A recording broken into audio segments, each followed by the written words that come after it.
My name is Prisha Ramsarup. I'm the director of the Center for Researching Education and Labor, for those of you that have never visited us before. Our center is below this. It's a postgrad research center here at the School of Education, and we study education-labor market relationships.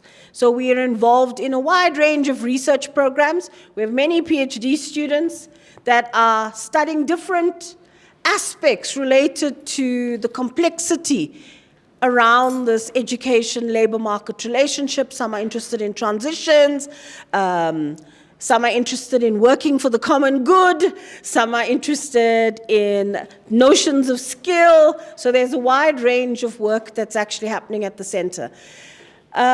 So a huge welcome, Elaine. We are very excited that you took time to come to Real to visit us. We've had Elaine has had a long relationship with Real. We've been involved in multiple different research programs, so we're really excited to host her here today, and we're excited about the seminar.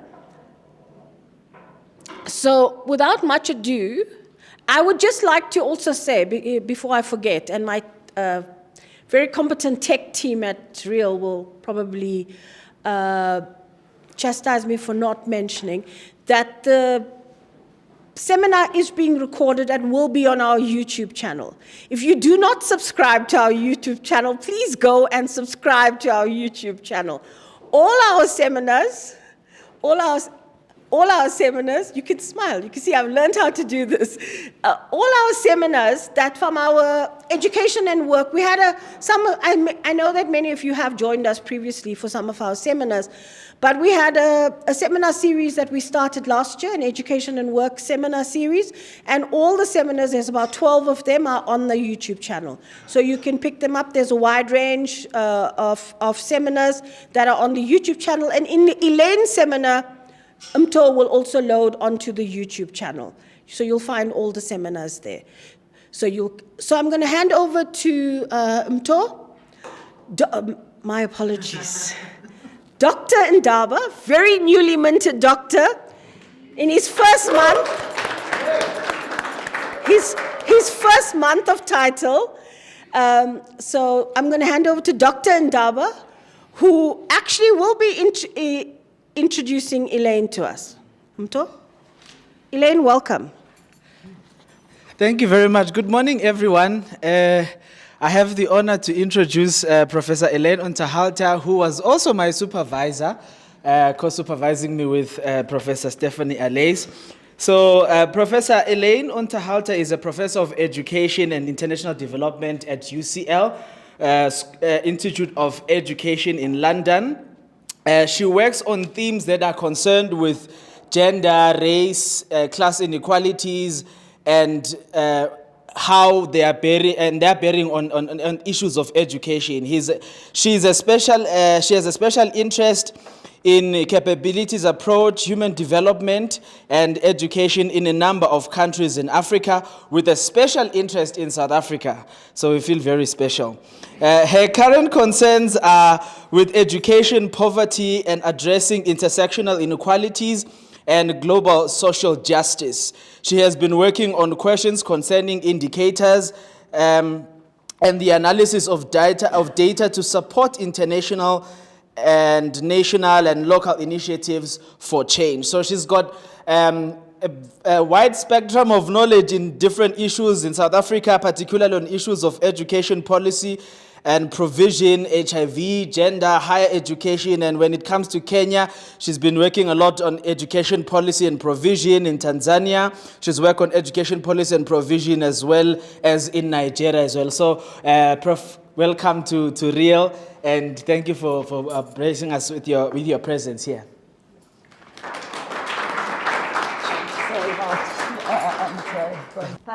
Thanks for the lovely welcome, Prisha and Umto, and it's great to be here, and I'm really looking forward to the discussions.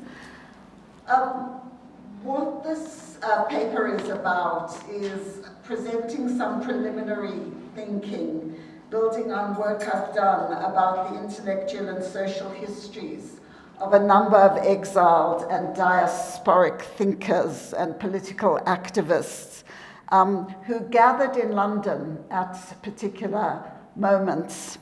And what I'm trying to do is draw out their significance for the field of education and international development, which is the field I work in. And they're a group of thinkers who have been previously overlooked, but who I think are of considerable significance, both in terms of what they, the kinds of debates and dialogues they engaged in, the networks they built, and some of the implications for the work in the societies they came from or were working towards. So that's the aim, that's the short version. I came to this topic almost by accident. Comparative education, if people know that area of investigation, has been very influenced by traveling academics. So the field of comparative education, there's a whole strand in that work about the academic who moves from one place to another and then starts to write about the place he or she is from that perspective. And Terry Kim, who's a colleague in the UK, put together the special issue of comparative education on that theme, and she asked a number of people, one of whom was me, to write about what it felt like to be one of these academics, because I was born in South Africa and was working in the field of education and international development and comparative education. And the kind of squeamishness about autobiographical writing kind of assailed me all the way through writing that piece. But what it started to alert me to was some of these networks and routes of travel by which people had come to London, and some of that experience in London. And I did a range of different kinds of research on this, one of which is about the shameful history of UCL itself, because virtually no one at UCL knows the name of Sol Plaatje, which I know is very familiar to you. But a key professor at UCL developed the idea of phonemes and phonetics, which have been so important in the history of teaching reading. And he did that through the dialogues that he had with Sol Plaatje, who was in London at the time. The UCL researcher at that time became a professor. No one acknowledged the work that Sol Plaatje had done. And there's no room in UCL even named after him, but we are starting a campaign about that. So this was a blog I wrote for the SEED, Center for Education and International Development. So that again started to alert me to this whole community of intellectuals. So they're not the comparative education, people who are working in formal education. It's a community of education intellectual interlocutors who are living in London and I think have not been well documented. And a recent piece of work I did with my colleague at SEED, Leila Cadiwell, we looked at the history of the department that we work in, or the center we work in, Education and International Development, because it's the 120th anniversary of IOE. And the history is very shameful because it's tied in very, very explicitly with the work of the colonial department from the 1920s in the UK. And it hardly shifts for decades and decades. That article in the London Review of Education charts that history and then kind of sets some of the decolonizing initiatives of the last few years against that background. And then the last strand that's leading into this discussion is a blog I wrote again for the IOE at 120 blog series on the 1950s, and was looking at how the work of the kind of South African academics that I had started to, or South African intellectuals who I had started to follow, resonated with the work of teachers and other thinkers who had come to London in the 50s, and Beryl Gilroy, who I'll talk about in a minute, was part of the Windrush generation. So these are some of the ingredients that I'm baking into the analysis I'm going to offer to you. For those of you who don't know education and international development as a disciplinary area, I just wanted to recap that this is the conventional story of how the field has developed and what are the kind of major lines of analysis. It tells a story about how education is a force for modernization, how challenges around education are portrayed either as culture contacts or clashes, but culture is very parochialized, taken away from any discussion of political economy. It's very, very powerfully been driven since the 1960s by versions of human capital theory and ideas that economic growth and education are intertwined and necessarily need to be intertwined in a very unproblematized way. The debates around development have been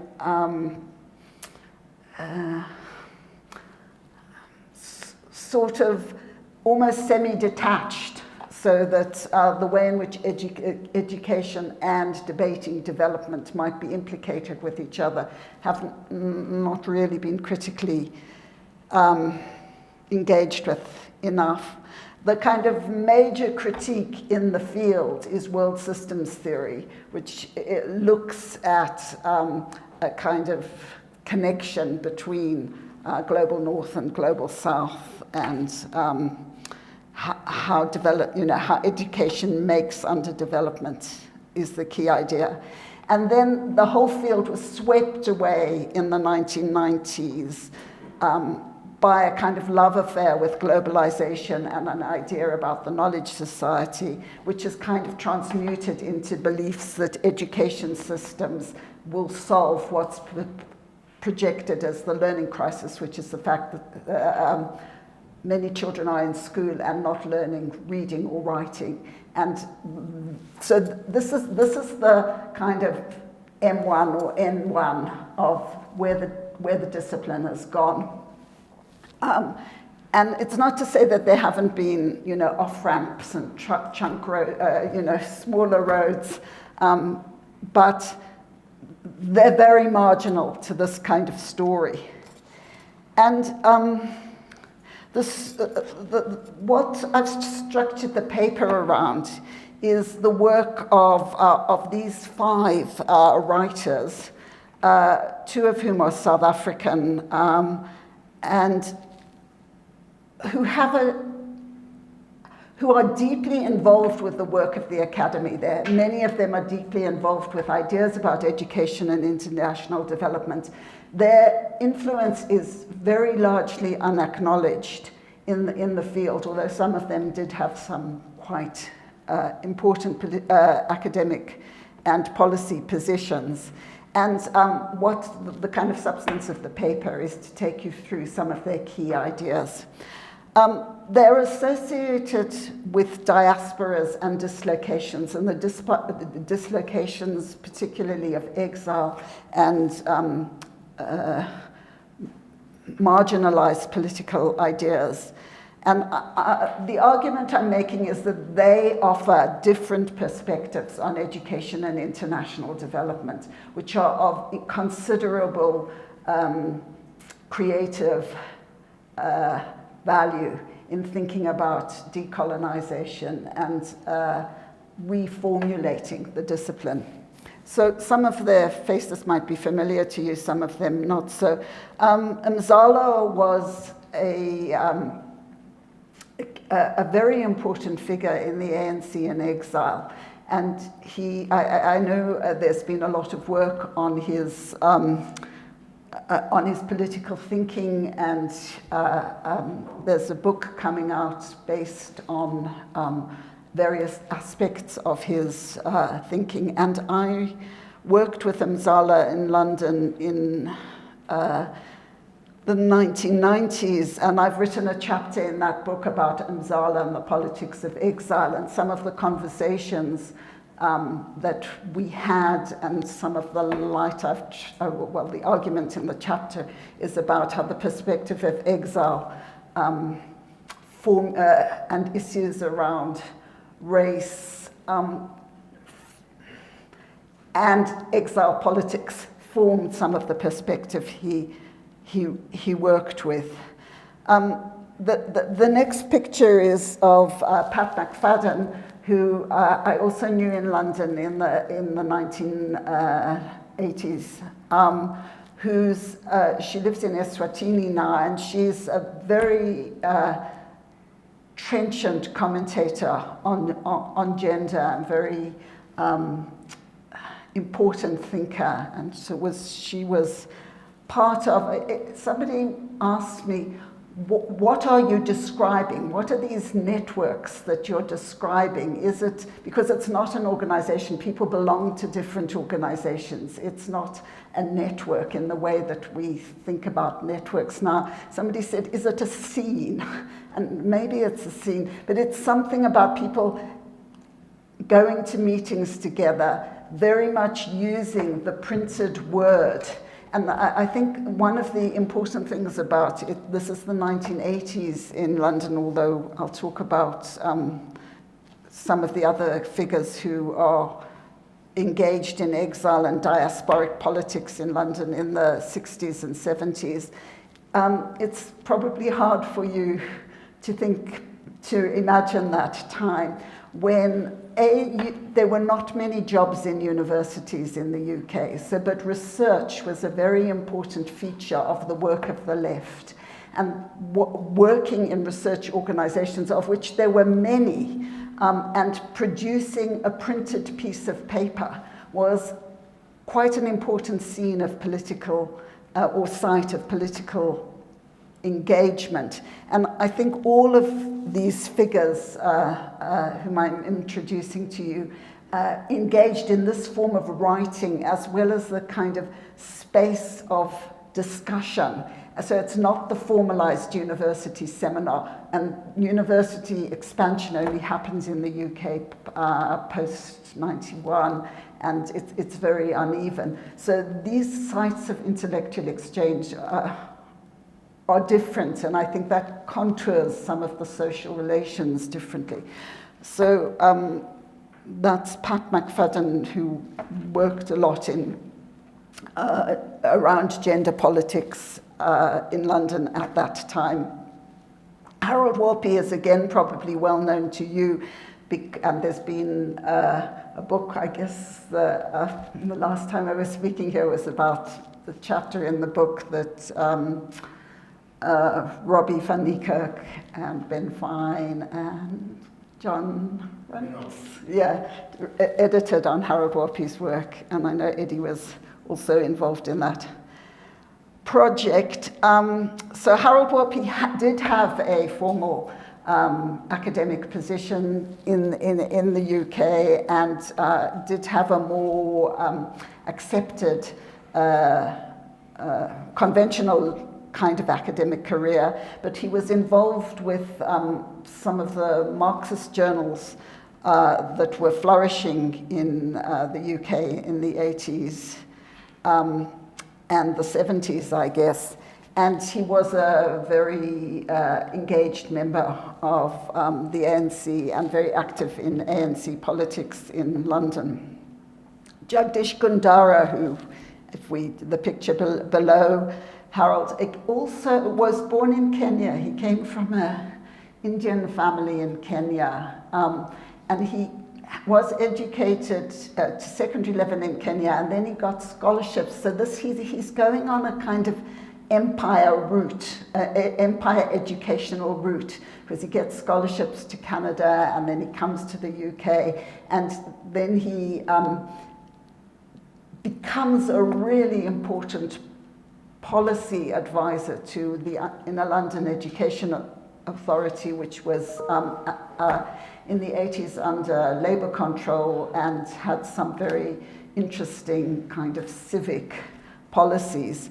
And Jagdish, both, he was a colleague at IOE who died about 3 or 4 years ago, contributes both very interesting pieces of theoretical thinking, but it's going side by side with being this key policy advisor on race in London schools, which was being completely not talked about. And then the last person on the slide is Beryl Gilroy. So she's the only one of the four I don't have personal knowledge of, but I kind of feel I know her partly because she's the mother of Paul Gilroy, whose work you might know, but also because she has published a very full and graphic autobiography about what it was like. She came from Guyana to England in the kind of Windrush generation. And although she was a well-qualified teacher in Guyana, she couldn't get a job in London for about 15 years. And then when she did get a job, subject to extreme racism and kind of commentary on her body, commentary on her some of the worst from the parents of the children she was teaching, but she eventually became the first black head teacher in London and was given an honorary degree by IOE. And so all of these figures some of them have got secure academic jobs or other kinds of jobs, but they're marginal intellect, they're positioned slightly marginal in marginal ways intellectually. And it's that I want to talk about, what I'm distilling from their writings. So on Mzala, Harold Walpe, Jagdish Gundara, and Pat McFadden, I've written some quite long chapters about their work, and Beryl Gilroy, just the blog And I didn't put any references on this slide, so I apologize, but if people want to see the longer pieces, just email me. Okay, so the argument I'm making is that a common theme running through all their work are varieties of hope. And it's not to say that hope in education, it's not to say that hope is not unrefracted through considerable pain and suffering and experience of discrimination. So this is Beryl Gilroy. This isn't actually her autobiography, Black Teacher, but it's another piece of writing of hers. And she's talking about writing and the pedagogic or educational exchange through writing. She says to come to terms with the trauma, or alternatively to understand the nature of their elemental repression.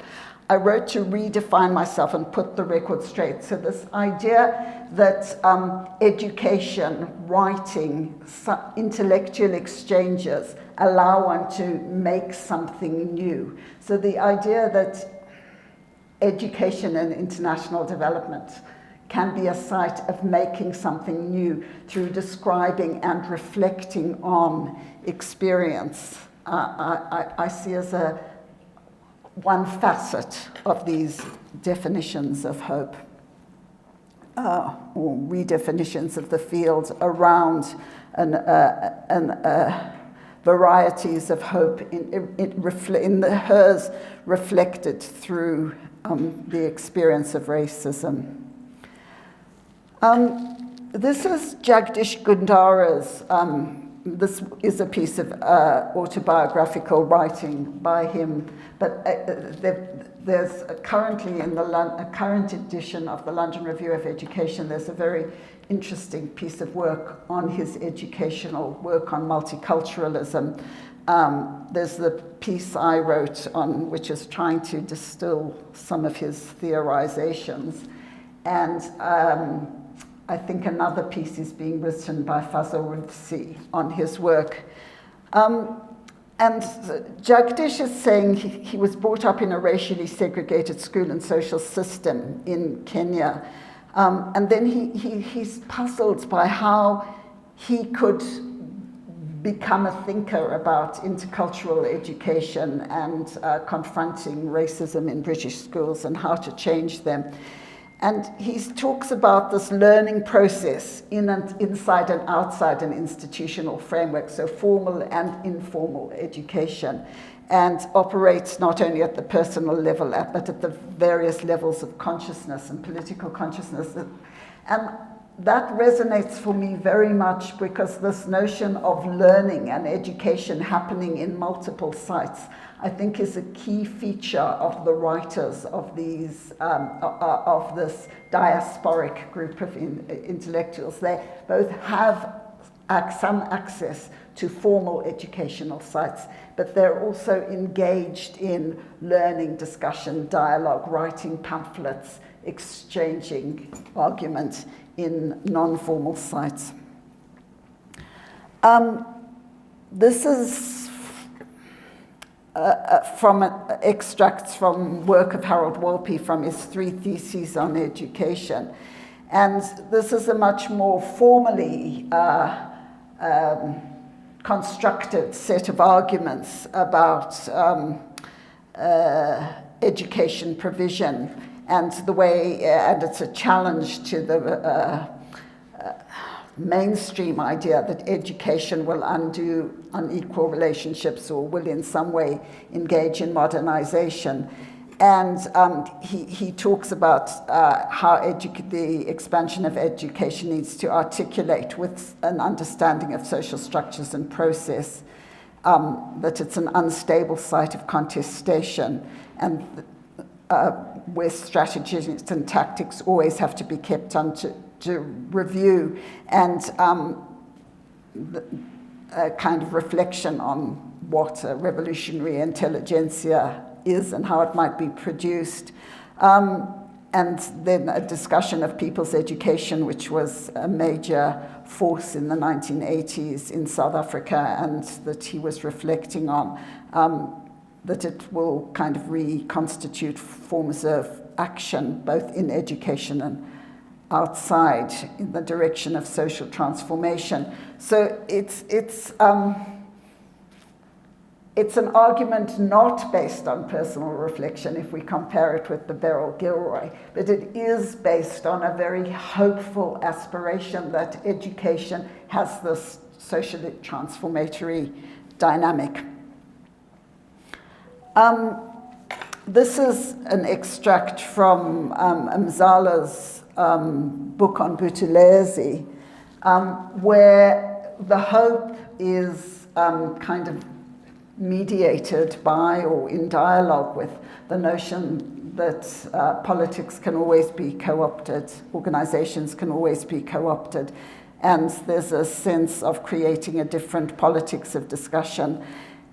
And the argument that I've made in the chapter I've written about Mzala's work is that this perspective of exile, the fact that Mzala is writing about South Africa from far away in the kind of formal academic works, his formal academic works that I've looked at quite closely, and the shape of the argument, is this sense that his history is often a history of co-option, and how do you prevent against that process of co-option?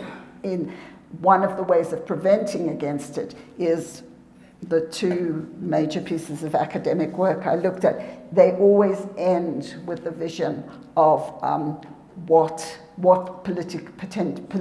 political change might entail. So there's this idea of hope linked with perspective. And then this is from an extensive interview Patricia McFadden gave, which you can follow on the web, where she's very critical of the way in which gender has been theorized and again co-opted. But she talks about this hope in creating a different language and politics around gender linked to a long history and a long kind of silenced history that has linked gender with thinkings about freedom. And she says she wants to think about gender as a thinking tool for feminists, and that the kind of feminist project is a project around thinking about freedom.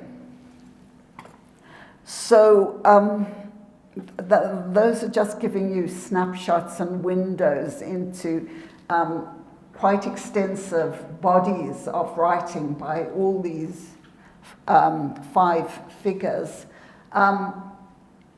to enable you to see that there is what I think is a very strong counter-narrative to the education and international development story that is being told through modernization and human capital theory. This bit of the is it okay for time? I've only got 2 more slides. Yeah. This slide is from the article Leila Kadiwal and I just did on the history of education and international development at IOE, where we were trying to think about different phases of how the work on decolonization had been presented to us, both by the people we interviewed and in some of our readings of some of that work. And we think that there are 3 facets of this. The one is a not very deep thinking about decolonization, where it's concerned with education in different places, and if you can map what education systems or education relationships look like in different places, which are themselves newly independent or independent states, post-colonies in some way, that's enough. So that's the most limited version of decolonization. There's another version of decolonization, which is about different ideas. And I think some of the thinkers I presented, because ideas are the kind of sea in which they're swimming, their ideas are very, very profound, but they have not had the presentation or cachet that has, if you were to say education and international development 101, not one of the names of those people who I mentioned would appear on the course. They're not the kind of major figures that are presented to students, and yet I think they're very important thinkers. And the third is decolonization is a more profound shift in attending to the continuous epistemic, structural, economic, environmental, cultural, military violence, and the people's face at the intersection of global and local processes. And I think that sense is also a very profound sense in the writings that I've spoken about. And what makes them more remarkable is that despite this, these various forms of violence and inequality, they distill some visions of hope. So this is my last slide, which is about trying to think about how diasporas form decolonization. And I think one of the arguments I'm making is that diasporas allow for various forms of voice, but the conditions of the production of those voices are very vulnerable and marginal and open to silencing. I also think one of the things I've taken from their writing is that hope isn't detached from suffering. There's a way in which ideas about hope are constantly being co-opted, and we can think about the last decade, I guess, in the US, and how hope has not been an easy discourse to consider. And this extract from Edward Said is very well known, which is about exile. And he talks about it as strangely compelling to think about, but terribly to experience. And I think that sense of the compelling but the terrible comes through all the works I've been talking about. But this efforts to overcome the crippling sense of estrangement, so that hope, it's not the kind of Pollyanna version of hope. It's a very grounded, very aware, very sad version of hope in a way, but that sees education as a very important space to try and nurture this. And so it's that kind of voice that I feel is very important for us to hear about in education and international development, to not silence this diasporic and dislocated history, to attend to these voices, to attend to understanding the social relations out of which they came, and to try to reposition the discipline as less of a kind of cheerleading for the kind of appalling injustices and inequalities associated with global capitalism, and much more oriented to social justice and change, and that's a very unfinished project. So let me leave it there, and I hope you will give me lots of questions and material to think about. Thanks. Sure. Thank you for the talk. My name is Ruth Castel Branco, and I'm at the Southern Center for Inequality Studies. So I had two questions. The first is that I wanted to hear a little bit more from you about how the reading of these 5 figures can shape our thinking about decolonization today, the concept of decolonization. So we kind of have a sense of where hope education fits in, but what does it actually mean? And obviously we're in a different moment, right? I think that there was probably an assumption at that time that once liberation came, there would be an opening in a process, and now we're wrestling with recognizing that this liberation has been incomplete. So what, are there sort of anchors we can look at in terms of what decolonization would involve? Yeah. And then the second question is, I was just Googling kind of on the side, the history of Mzala. And one of the things that was striking was to see that his time in London was a small sliver of his time in exile, which included, being in the GDR and the Soviet Union, and a commissar in Angola, and so that these exile figures were also in many ways embedded within political processes of change in a time when probably the stakes felt a little high, And so I was wondering to what extent that also plays in. Yes, hope, education, but how that's embedded within broader processes that are driving the sense of hope or political commitment. All of them are connected with collectivities, be it Marxist politics, which is Walpe and Mzala, whether it's decolonial movements or anti-colonial movements, which is Gundara and Pat McFadden, also with a kind of Marxist feminist network.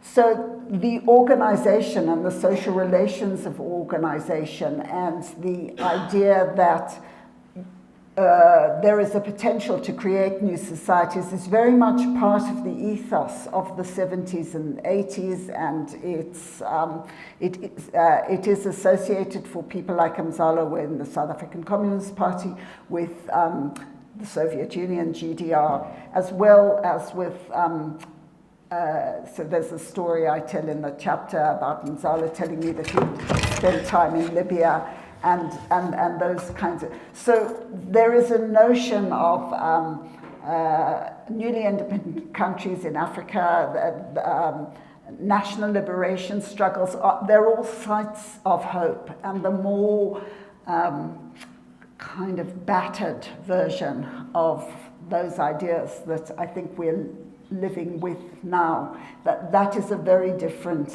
it's a very different ethos. And I suppose for me, in writing about all these people, I'm also writing about myself at a time when I was in my 20s and 30s and rushing around to lots of meetings and being very excited by ideas. And actually, Pat McFadden writes about that herself in relation to her time at the University of Dar es Salaam. And so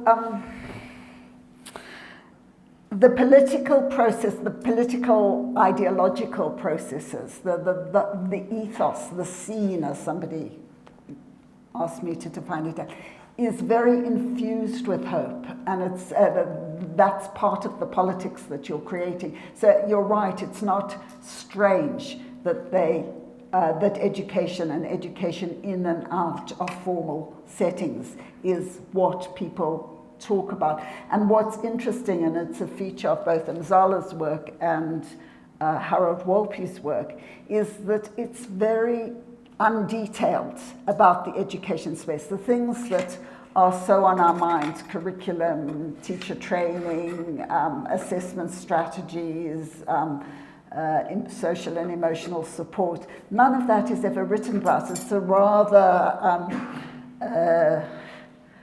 it's a very education seen from far away, and their own educational experiences are not much commented on. And it's interesting that Pat McFadden and Beryl Gilroy, so Beryl Gilroy is a teacher and talks in great detail about what happens in education and what can and can't happen in education. And so she's much more both detailed and deals with the kinds of issues that I think your first question was saying, what might decolonization involve? And this is, I guess, talking to some of what I was saying at UJ yesterday. I think part of what it involves is naming. We need to name what's the problem, and we need to name it very accurately. We need to think about who have been the major discursive contributors, what's wrong with the analysis they make, whose voices have been silenced, and what they were arguing about the situation, and then try to locate it in the current moment. And I think it's that current process which yesterday I was trying to use the metaphor of articulation, and I did use it again in the chapter I wrote on Harold Wolpe's work. I guess it is articulating the past with the present. It is articulating, it is listening to voices and submerged voices and silenced voices. And it is trying to work out where the spaces are that ideas can flourish, that are critical, and link them in some way with action. Because I think that's another feature of all of these five, and I think there are many more, is there is a connection with action, but it's not conventional action. It's not although it's not true. I'm just thinking about Jagdish Gandhara, who did play a role in the administration of schools and the London education. So there's much more I need to think about, I guess, and your question's prompting me to think about it. And you can make a glossy paper with a nice little theme as I'm doing it, but you're saying, connect it much more to the reality, and it's that bit of thinking I think I probably still need to do. But thank you so much for a fantastic presentation, I thought. I found interesting was that you don't seem to foreground or use the word alienation very much. And the reason I picked that up is because in the way that we use it now in education, it feels to me like one of those sort of technocratic terms, you know, the difference between gender studies versus feminist studies. So is that a deliberate thing, that you aren't foregrounding that particular term? If not, have you thought about that term and its loadedness and how it can be problematized in the context of this analysis? I'd probably have to look more closely at the discourses here and the way in which those ideas are articulated here. The ways in which in the UK and in relation to education and international development, the line of criticism has been about silencing. So it's been about the silencing of race. So that the education and international, I mean, it will astound you to hear this, virtually never talked about race as an issue, although race was such a major issue in colonial formations. So the term culture becomes the it's a placeholder. It's a kind of polite placeholder, but it's a way of depoliticizing the notion of race. So in the UK, a lot of the direction of travel has been to say we must talk about race and what issues are raised by talking about race. And the defensiveness of I am old, but an older generation of scholars in the field, some of whom we interviewed for the paper Lena and I did, is that the modernization idea still has got so much legs, and it's got so much power behind it, and the critiques of it have been very academic. They've been very depoliticized. They've been associated with a version of ideas that has very little political connection. So yeah, so I guess I'm talking from that space rather than your space, and yeah, more to think about there. Thanks, Elaine. Hi. The presentation is really interesting. I enjoyed it as well, and so I mean I think the notion of hope tied to education is fundamental to the tension in decolonization, and how we bury our way out of it.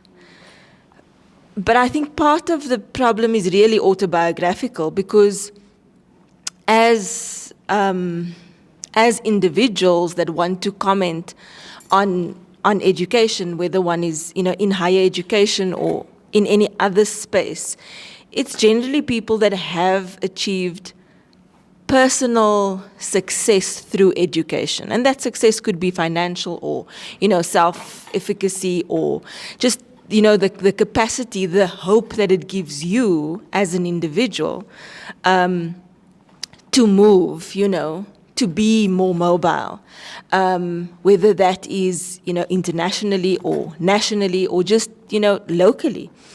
And how does one begin to insert voices of those who haven't had that? And perhaps that is where we need to look to whether, decolonization can be a thing. And I forget his name, but I've been reading, it's someone called Njobe, and he doesn't write about decolonization, but rather education for liberation. Because how does one, in a sense, take the hope out of education that was brought by the colonialists and decolonize? And that, I think the fundamental thing is that we are writing from a position of a colonized mind through education? How do we weave our way out of that? I think one of the issues about the five people, and yes, they all did have reasonably high levels of education. Yeah, you're right. They all have higher education. They're all very articulate in arguments, and they are not presenting the voices of people who have the sharp end of the experience of inequality. It's mediated for some by their education, giving them access to jobs, by some by their networks, and these are networks often linked to education as well. And one of the themes that interests me is how London which is a kind of center of the empire in up to the 1960s, and then this kind of global financial center. Why does it become, and how it becomes this kind of and this is talking from a perspective where there's absolute hatred at the moment from the kind of politically dominant groups in the UK of any any migrants, anyone who's poor or wants to work, or any political refugees. So a lot of legal and economic and other barriers. So it's very fascinating that migration is somehow facilitated when you, it's the point I raised about Mzala and Harold Wolpe. These were people who were known to have members of the Communist Party. Britain was a very staunchly anti-communist state, and yet they let them in, often undocumented. So there's something interesting about what's facilitating that movement, which I guess is part of the first question I was engaging with. So yeah, obviously there's a need to listen to, this is a group who talk an academic language and are contributing to, and I'm remarking on how they're silenced in relation to the way the discipline has developed. But there are many, many others who have a huge amount to say, whose voices we're not hearing, and the language they talk is not formulated in the kind of polished language of autobiography or analysis. And yeah, that's a much bigger project, and it's a much bigger project around diasporas and around the stratification of diasporas, because yes, they are stratified by race, which is one thing. They're also massively stratified by class and the kind of conditions of survival. So yeah, again, it's a space to watch, and I hope that the initial work I'm doing might stimulate other people to think about projects in this area, and the one you're mapping might be just such a project. So mine is a simple one, and it's kind of related to the previous question, and mostly trying to understand, I guess, the concepts that you use in this presentation around decolonization and around hope. And how do you define, I guess, the concept of decolonization in this sense? And how do you define hope? Is the decolonization in relation to, the inclusion of alternative ideas in these kind of colonial spaces and contexts? And is the hope, the idea that, people from our own kind of backgrounds and experiences are able, to be included in those spaces? Because I think I'm trying to really understand, this idea of kind of decolonization, and whether the individuals that you've selected for this presentation as well were how and whether or not they were actually decolonizing by being in those spaces, and what that means, I guess, for where they come from as well. Yeah. I think I'm wanting to push decolonization way beyond the idea of inclusion. And I'm wanting to take on some of the decolonial critique and some of the ways in which talking and living an awareness of inequality, naming it, politically engaging and in trying to change it.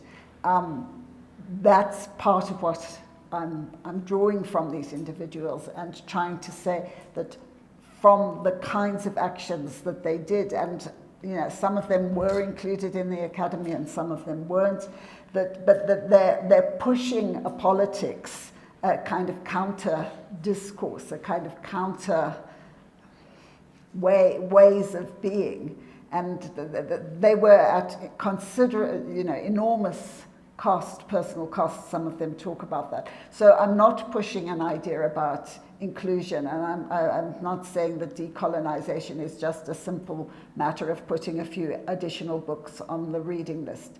I am saying do they help us unsettle the narrative, the theoretical kind of layers of the discipline, but I can't. At the moment, in a way, maybe I'm using hope as a place marker, and it needs a lot more theorization, because part of the hope, as again the first question raised for me, is a kind of highly idealized hope. It's a hope in a future that didn't come to bear, and it didn't come to bear because of the range of forces that were stacked against that. And so that's part of what I'm saying, that hope just can't be this kind of city on a hill kind of version. It has to destabilize the structures that are holding up the forms of inequality and injustice. And I think there are, it's not that any of those five figures wrote a treatise on this. It's an interpretation I'm trying to pull out, but it's also me as an academic in a particular discipline wanting to turn the car around, or turn it in a slightly different direction, and furnish the questions. Even so, again, it might be a slightly unsatisfactory answer to you. It needs theorization, and it needs much more texture. And at the moment, I'm kind of saying there's a terrain. We need to go into it. My name is Dantira Mshangai. It's like I've been looking at the case of Zimbabwe, whereby the Zimbabwean government is fighting against the diasporas, of which some of the terms which they use in fighting against the diasporas is neocolonialism, regime change, and others, of which they accuse most of the diasporas who find themselves at institutions of higher education of being sponsored by some forces that are bent on actually achieving a regime change, to change a government which they think is actually based on national ethos to define the African identity. So my question pertains actually to the accusation that is being raised. If this accusation that is being raised by the government against the diaspora is correct, can then we say that the diasporas represents actually a hope or voices of hope to bring about decolonization in Africa? There's a group of South Africans in London who have no interest in ending apartheid, and there's a group of South Africans in London who, in the 70s and 80s, were actually actively engaged in infiltrating the liberation movements and carried out assassinations. So absolutely, the diaspora isn't one thing, and the politics of the diaspora isn't one thing. And it's a very, very fair criticism of the kind of analysis that I was making. I guess what I was wanting to say, what I'm suggesting is that the significance of diasporas have been overlooked in relation to the disciplinary field in which I've worked. So I was wanting to put them back into the picture, but then you're inviting me, and I think it's a very fair comment to think about, to say diasporas are themselves stratified and they're politically complex, very politically complex. And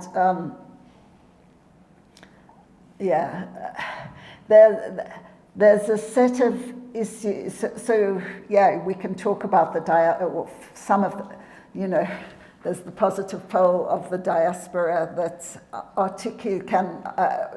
diasporas and exiled movements that does become a voice for the voiceless and does articulate issues that are off the front page of the papers.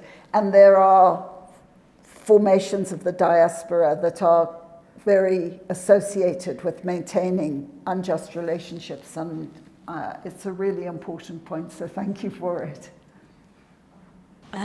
Good afternoon. Oh, yes, it is afternoon, thank you. My name is Sipati Mahema. I'm from the Southern Center for Inequality Studies. Thank you so very much. I especially enjoyed the bit on decolonization. Now, I'm personally and academically struggling with the concept and the practice of decolonization myself. So I was just looking at one of your slides. There's a point where you said decolonization is concerned with education in different places. So with me really grappling and wrestling with the idea of decolonization, I just wanted to understand, especially with us being based here in the Global South, who and what is different? Does it mean now, because we're based in the Global South, doesn't that make the colonial different? Does it mean when we engage with decolonization, we look at the colonial as different, and we look at what the colonial has done and what it was brought as the other, and as essentially as different. So I'm just grappling with what do we, how do we engage with the whole decolonial argument, being based in the Global South? Do we take it, work with it, or do we completely disregard because we're here in this space, in the Global South? Thank you. So that slide was based on the interviews that Leila and I did for our article on the history of education and international development in the Global North, where the argument, the kind of practice or what people did was, we are describing the education in the Global South and or low and middle income countries, or whatever terminology, developing countries are, a range of different definitions. The way, when you pose the question and you say, okay, what does education in the Global North look like from the Global South? I think that becomes the question of different places. From your perspective, you writing an analysis of the highly class stratified English education system and thinking about what that means when you have studied and are steeped in a different kind of education system in South Africa, that puts a whole fresh burst of ideas into that idea about different places. So instead of different places being defined by colonial relationships, instead of it being defined by the nomenclature of low or middle income, which are themselves highly you're turning the telescope the other way, and it allows us to see a whole set of things, because there are hardly any studies of the education system in the UK written by scholars from the global south. I mean, that is why these diasporic writers, why Beryl Gilroy or Jagdish Gundara, who have traveled and say, okay, you know, I was a qualified teacher in Guyana, she says, how come here I'm being treated as so low that you won't even employ me? And you know, how come you don't even want my skin to touch the skin of your child? That's a powerful statement. And it's that kind of, it's that analytic heft that I think would also completely change some of the dynamics of our discipline. So again, it's a space to be filled, to which I look to you all. I'm Eddie Webster from the Southern Centre of Inequality Studies. What I wanted to pick up, and it's been at the centre of discussions, I didn't want to comment, was that the focus of your wonderful presentation, Elaine, is on networks. And I was interested in the relationship of networks to organization. And I suppose in a way it may be a kind of follow-up, another paper. But I mean, what's interesting about the two intellectuals that you focus on, in two of them, Walpe and Mzala, they were members of the South African Communist Party. And it's what interested me in terms of decolonization is at the center of Mzala's work was the national question. Indeed, one could argue, I suppose, although he framed it as race and class, it was also about the national question. So the answer to what was their approach to decolonization, I think, lies in those writings. And essentially, those writings, I mean, I'm thinking what the implications are. It was a critique of the two-stage theory of revolution, and it had a kind of phenonite, I think, touch to it, in the sense that they were critiquing the idea of a sort of bourgeois nationalist project, and were arguing for some more radical socialist project. I mean, in that sense, it was a particular, I suppose it's in that third category of decolonization, where, although I don't actually, yeah, maybe that's a question here, because at the center of the third approach to decolonization in education and international development is epistemic violence. And I'm not sure, actually, whether Mzala or Harold really engaged with that more complex question of decolonization. But it's just more of a thought, Elaine. Yeah, thank you. I mean, thanks about networks is absolutely critical, and it's very interesting about London, because the networks down which people travel are partly, and again, for people who are looking for research topics, I've traced, I think, 47 accounts, autobiographical or biographical, autobiographical accounts of South Africans coming to London, and their accounts of living in London as exiles, linked to the anti-apartheid movements of in different facets. They're coming down networks linked to the Communist Party. They're coming down networks linked to Pan-Africanism. They're coming down networks linked to the church. And they're coming across networks that also stretch to the US and radical black politics in the US. So networks are incredibly important. It's networks that sustain people. Oh, and arts is another network of connection. So networks are part of it, and I guess it's the question about whoever asked the question about who travels and who doesn't travel, who is positioned where in the network. I think that's really important. I think this issue about the national question and decolonization and the perspective from exile is that the national question also has this international dynamic, which I think is,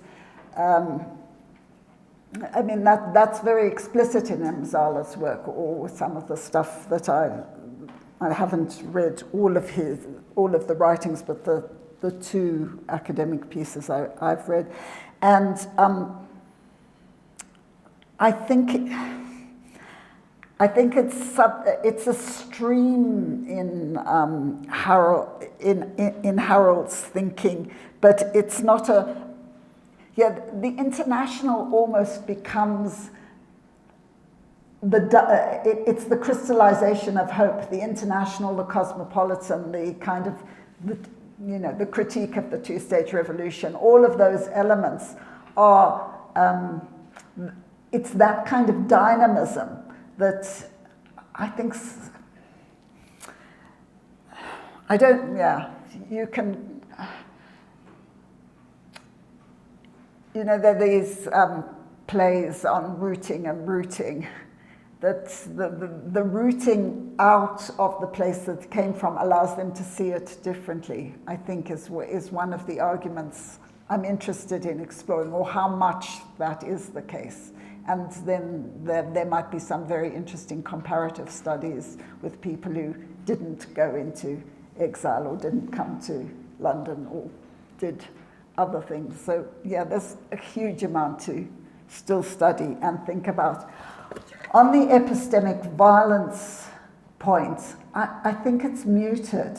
I don't think it takes the form that current discussions of decolonial relations take, but I think there's a thread of ideas about who is being silenced and who is talking, but it's much more about the dominance of particular discourses. So in Mzala's work, it's the dominance of the discourse around articulated by Buthelezi or associated with chiefs and the kind of homeland structures.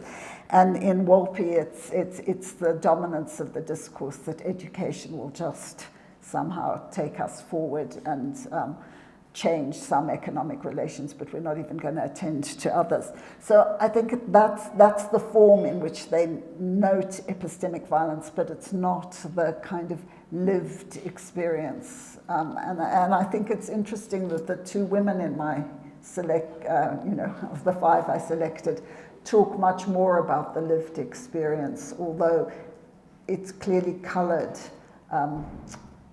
I think what Mzala and Harold wrote about. So yeah, again, ... more to come.